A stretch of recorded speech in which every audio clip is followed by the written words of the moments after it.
Bonjour mesdames et messieurs, bienvenue sur auto123.com.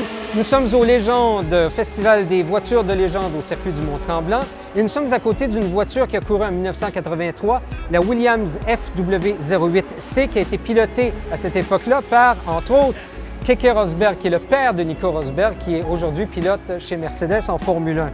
Bien, tout de suite, c'est évident, les voitures ont énormément changé. Si on commence par l'avant de la voiture, donc des ailerons avant extrêmement simples, réduits vraiment à leur plus simple expression. Évidemment, des énormes pneus lisses, des éléments de suspension, et ça, c'est intéressant, qui n'étaient pas carénés à cette époque-là. Donc, ce n'était pas de forme ovale comme aujourd'hui, plutôt carré. Donc, avec des études en soufflerie, on s'est aperçu qu'on pouvait fabriquer des éléments de suspension beaucoup plus aérodynamiques.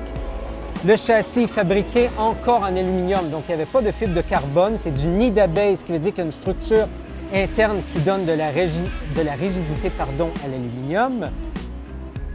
On retrouve ici, bien sûr, l'arceau de sécurité, le réservoir d'essence qui est inclus à l'intérieur de cette structure-là, donc bien protégé.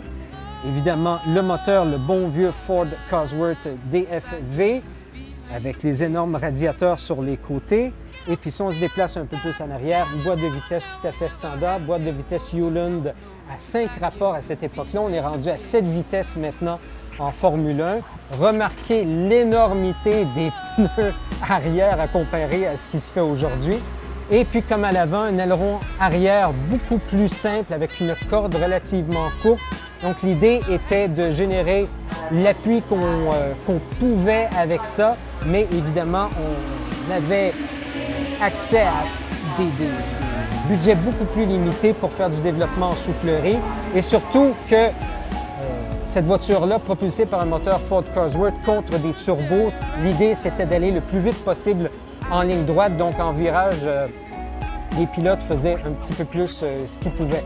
Mais une très belle voiture en excellentes conditions et un joli pan d'histoire de la Formule 1.